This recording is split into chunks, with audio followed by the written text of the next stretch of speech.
So, Emma, is it no wonder walking into those letting agents when you started out that you were nervous? Is there no wonder if you were getting involved with that sort of thinking? And here's the thing. I was doing a training yesterday in an area called Sunninghill here in Johannesburg. And I said to the group, I said, before you even open your mouth, when you walk into the room, you've already announced yourself, and you announce yourself with your energy. Like people sense you, they feel you, they see you, right, Emma, before you even utter a word. Because people feel it. I mean, our body, your body is a mass of energy, and you casting off millions of cells per second, right? People call it the aura, the spirit, whatever you want to call it. And this is what we sense. This is what we feel. So if you're in that anxious, doubtful, nervous state, when you walk into that letting agent's office, they're not going to feel comfortable around you. And I mean, as much as you were taking all that action, getting in front of people, what was your results like? Because your attitude obviously wasn't that of a successful person yet at that point. I mean, obviously a lot is, but at that point, what was your results like? Quite average. I mean, I kind of joke that, especially because I was doing rent-to-rent service accommodation, where you rent and then you legally sublet it. Yeah. And, you know, so most people, let's be fair, at the beginning of their journey, maybe have this kind of thoughts, feelings, and actions that I had. And so that you have to go through a lot of no's. And I did go through a lot of no's. And quite a few times I actually paid. In those days, you could kind of pay a pre-deposit, and I paid that deposit. So of course I just thought, oh, this is it. And then no, it would ping back into my account. No, sorry, you failed. You haven't got it. And so, yeah, a real roller coaster. Look, it's, I think something we've also got to add on top of that explanation of attitude, right? So if you're just joining us, if you just hopped on now, attitude is a composite of your thoughts, your feelings, and your actions. But it's got to be congruent. All three of them have to be aligned for the results to shift on the outside. Because let me maybe break it down to explain how it might not be aligned. So somebody could have a thought of doing something good for someone, but they never step out and take action on it.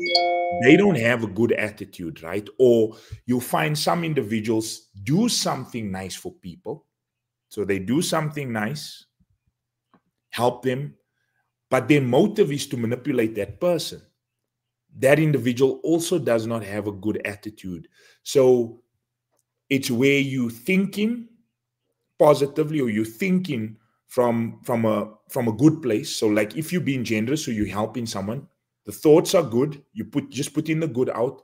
The feelings you're involved in is positive, and your actions are lined up with it. That's when your attitude is congruent or aligned, and that's when you have a positive attitude. So attitude is not just your actions alone. It's not just your feelings, or it's not just your thoughts. It's all three of them brought together. My mentor used to say that it's much like a cake. You know, a piece of cake. If you were to go to someone's birthday party and they give you a piece of cake, you wouldn't say, you know, this is good vanilla essence or good spice or good flour you used here. You'd say, you know, this is good cake. And the cake is a composite of a number of different ingredients that are brought together that give you that cake. So attitude is the same. I think let's, Emma, if you're okay, let's bring the slide up here. I want to show our audience exactly what attitude is with an illustration. Can you see my screen, Emma? Hold on, let me just add that in.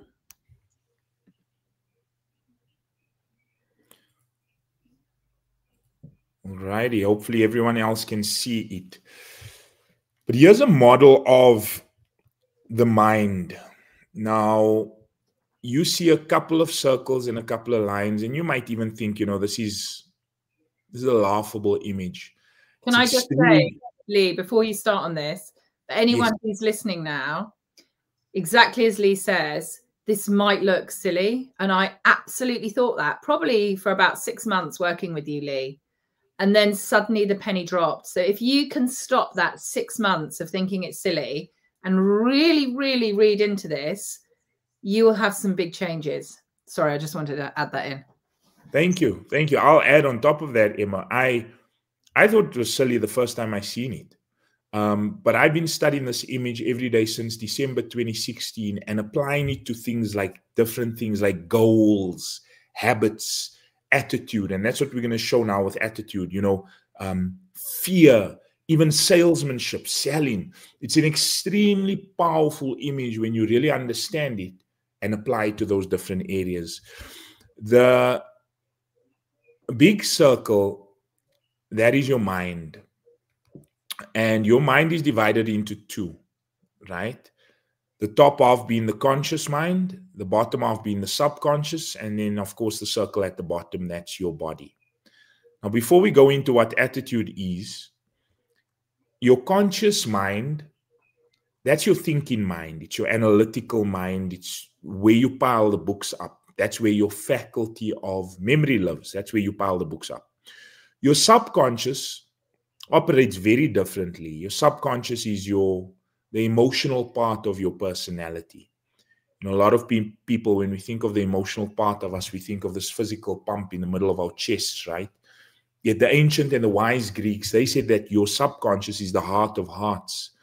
Now, this is not my image. It was an image that was originated by a doctor out in San Antonio, Texas in 1934, a doctor by the name of Dr. Thurman Fleet. And he said, you know, he was in the healing arts. He said, in the healing arts, we are treating symptoms. And he said, until we treat the root cause, which he believed to be the mind, he said, we're only going to get temporary results. And he said, no one's ever seen the mind. I'm going to create an image. And this is the image Dr. Fleet drew. Now, there is a thought power that's constantly flowing to and through you. And this thought power, it never stops. And when it flows into your consciousness, it just is. It's neither negative or positive. It just is. It's neutral. You make it what it is by virtue of the thoughts that you think. So remember, we talk in attitude. We're setting this up and we're showing you where the attitude of success, where it starts. So the thoughts you're having about this deal that's on the table, the thoughts you're having about prospecting, walking into those letting agent offices, you know, the thoughts you have of picking up the phone and calling investors or hosting investor days, whatever it is, right? Those thoughts, when that thought power flows in, it's neither negative or positive. You make it negative or positive by virtue of the thoughts you think. And whatever you think and get habitually involved in, that dictates the feeling state of your body. It dictates how you feel. You know, when someone says, you know, I just don't feel good, what they're really saying, because feeling is a word that we've invented to describe conscious awareness of the vibration we're in. What they're really saying is, I'm consciously aware that I'm not in a good feeling state, that I'm not in a good vibration. I'm not feeling well. I'm not in a good vibration.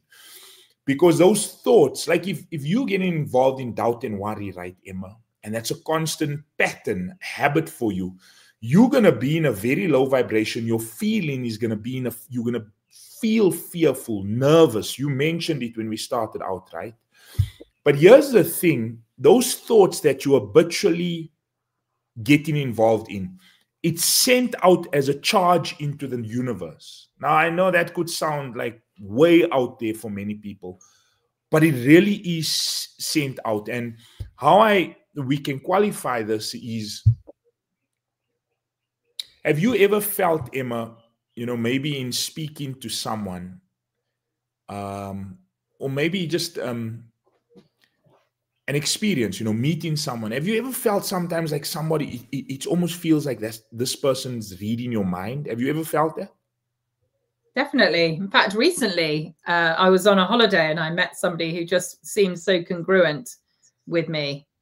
with your thinking, like almost like, how did you know that? I was just thinking that, or it's almost like they're giving you feedback before you even ask the question. I mean, I've experienced that.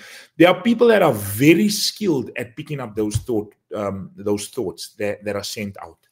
Now, the feelings that you get involved in as a result of the thoughts, that is impressed on your physical body, because the feeling exists in your subconscious mind. The subconscious exists in every cell of your body. And so it's impressed upon the physical body. But not only that, those feelings are sent out into the universe. And once again, people don't only pick up on the thought energy, they pick up on your feeling state that you're projecting out into the universe. Like when you walk into that investor's office or that letting agent's office, are you confident? What's the state you're in, right? Because they can feel it. Once again, it announces you before you even open up your mouth to say anything. You know, a good way to qualify how both thoughts and feelings are sent out into the universe. Have you ever maybe been on holiday? Let's say you're from London, you're in the UK and you go on holiday. Let's say, do you guys like going over to Thailand, to Phuket, Emma? Is that a popular destination? It's quite a long way from us. We would normally go to Europe, so we might pop over to Spain or France, or, you know, as far afield as kind of Egypt, Turkey. Those are kind of like our main places. So let's say you go down to Nice, right? You're on the Mediterranean there, you're on holiday, and you're walking down one of the streets there, and you get this hunch or this feeling like, I got to call my mom back home in the UK. And the next minute, bang, you look down on your phone and there your mom's calling you. Now, I mean, a lot of us have experienced that, right?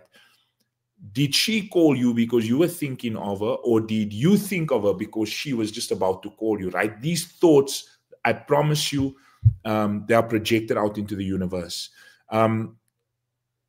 My mentor, Bobby, used to say that it's 100% evenly present in all places at the same time. The feelings that you project,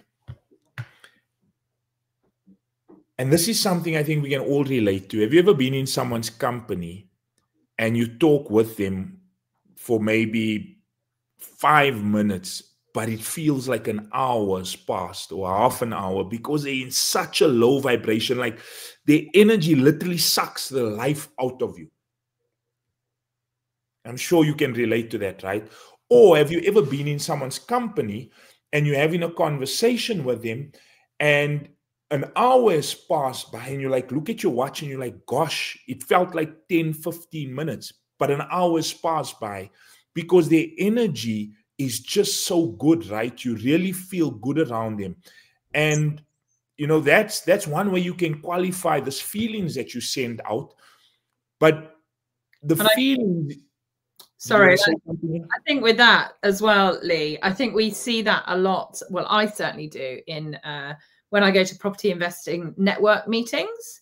Yes. And you'll go in and, you know, you'll talk to somebody and they'll be talking about their properties, and I've got this property, and they you know, and they may say, oh, so this property, this has happened to it, but, you know, this is how we've overcome it. And, you know, so, you know, they're talking what I would call factually, and you know, it's really interesting and really great. And then the next person you speak to, they might have the, you know, similar type properties, but suddenly it's kind of like, it's as if they're, oh, and this has happened and it's so terrible, and on top of that, my wrist hurts and my head hurts.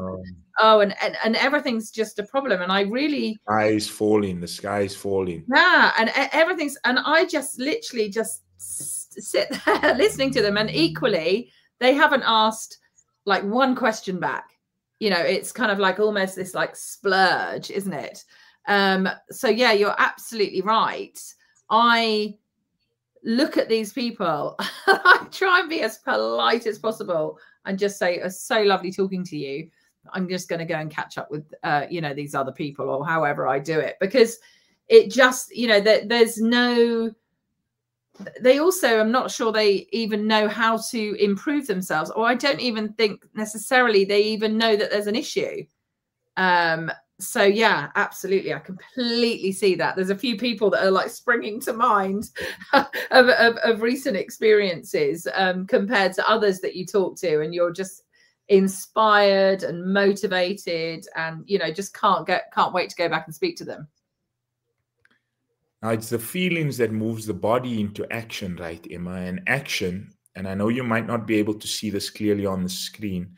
Can you maybe pop the two of us to the top of the screen in the meanwhile, Emma? No.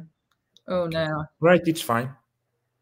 It's fine. Sorry. Okay, so I'm hoping you can see that that's actually results, even though it's hidden behind the video of the two of us. But it's your actions that lead to results. So what is attitude? Here it is. Bingo. 1, 2, 3. Attitude is a composite of your thoughts, your feelings, and your actions, right? So once again, it's when all three of those are congruent and they are moving you in the direction that you want to go. So you can't be thinking thoughts of this is not going to happen, but then taking action. You've got to know it's going to happen. You got to feel it. Feeling's a secret. Like, you really got to get involved with the emotional state around that. And then you got to step out and you got to act on it. And, you know, attitude is something you really want to master. Like, you really want to get on top of this, because something else Earl Nightingale used to say, good attitude, good results. Fair attitude, fair results. Great attitude, great results. Obviously, if the attitude is poor, you'll experience the same or similar. There's a really powerful... Did you want to comment on that, Emma? Yeah, I mean, absolutely. And I think, I don't know if you're going to say this, I don't want to steal your thunder, but one of the things that you talked about is this kind of the time that you give to the thoughts that you do. And one of the things that one of the descriptions that you gave me that was so incredible is that if you imagine that you've got a garden and you have good thoughts and you keep giving them attention, they grow. But whether those thoughts are good thoughts or bad thoughts, they grow. And that's the thing. The more we just concentrate on, you know, the ones that are not giving you the results that you want, that's never going to be a good thing. So it is looking at kind of really changing, because if you're constantly thinking, and it's amazing, isn't it, Lee? When we mentor people often don't even realize, and it's actually the ones who verbalize what they're thinking that is easier. You know, when they're saying, you hear them, they say it, don't they? It's things like, oh, well, of course, I've got no money, or I can't afford to buy property, or, you know, why would anyone trust me with their property? And they verbalize it. Actually, those ones I find a lot easier, because you're able to reflect that back to them and sort of say, listen to yourself. Whereas it's the ones, I think, a bit like me when I first started out, because I did speak pretty positively. And so it almost looked like it was you know, I was thinking great things too, but that just was not the case. I just was not thinking in a positive way. And therefore it was almost sort of, you know, I gave it the time, and I gave it I nurtured it almost, and therefore those grew. Because it's a bit like if you say, you know, look at that, I don't know, orange house, and suddenly you'll see lots of orange houses randomly, because the more you focus on something, the more it comes to you, doesn't it? So it's almost like that. Yeah. So I found it, yeah, very interesting. Look, it's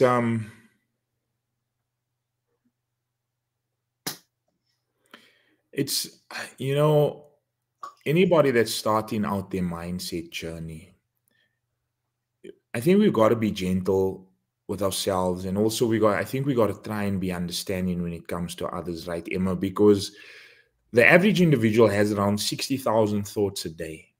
Wow. And if you haven't been trained in your mind, or you haven't been taught, like if you grew up in an environment where the the general attitude or the general approach or the beliefs, the ideas in that environment were positive, that's obviously going to be programmed into you. But for those of us that don't necessarily come out of an environment like that, you know, we got to be gentle with ourselves, because those ideas are so deeply inculcated, like they're so deeply embedded within us that, you know, in the beginning, it takes a lot of work. Like it really does, you know, Emma.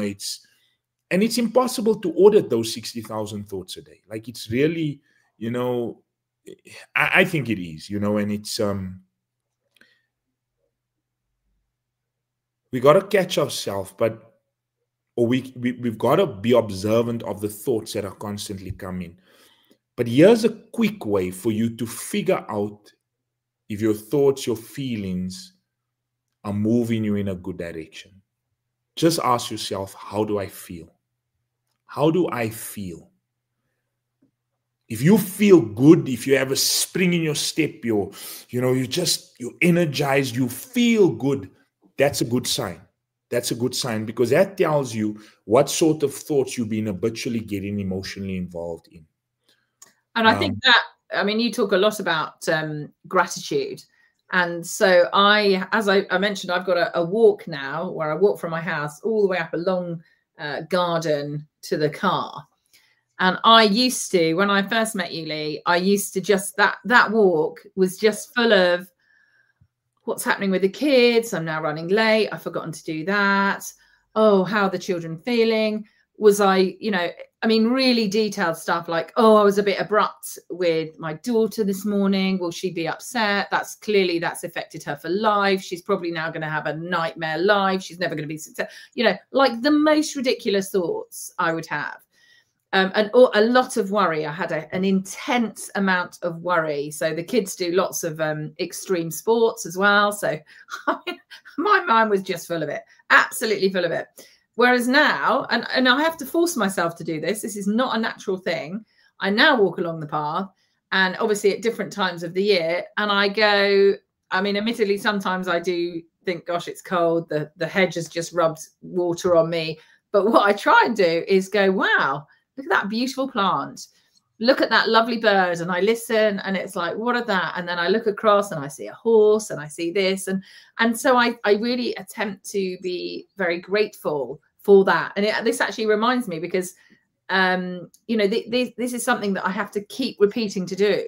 As I say, it's not a natural thing. But what that does is, rather than filling that moment full of all of those thoughts, it suddenly completely changes my perspective. And actually, I really enjoy it. And by the time I get to my house, it's only a short walk, but by the time I get there, I feel totally different and really energized.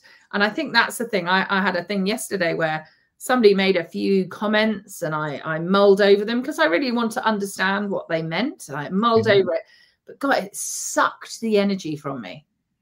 And I felt very tired. And so I had to be aware of that and change the way I was thinking about it. Exactly like you said at the beginning, you said something about, you know, just really understanding that. And it was the perception it was the perception. I just changed my perception of what they'd said. And I used it as a growth, because I was upset. I was a bit angry. I felt that they weren't doing the right thing. But when I turned it around, it was kind of like, well, if I walked away from that person, what would I lose? And actually, I felt I would lose a lot. So I was happy to accept the way they thought about something, because actually, you know, it's their thoughts. It's not, I don't have to let it affect me. You don't need to get emotionally involved. Yeah. And I think that's really powerful, you know, being able to see that difference. So yeah, that simple one of, it's not a property thing, but equally, you know, it can be a property thing. You know, wherever you're going, whatever you're doing, you have these certain thoughts, your feelings and your actions, and then just changing something can dramatically change things. And that's been huge for me. But I think what we've also got to, why I said maybe be a bit gentle with ourselves. You know, Emma, in the beginning, it can feel like work, right? But like anything else, right? If you start a workout routine, if you start eating healthier, if you start thinking better. In the beginning, it's work. Like you've got to, why? Because your habits, they're so deeply ingrained in us, and they're part of that paradigm, part of that subconscious programming. It's not going to happen bang like that.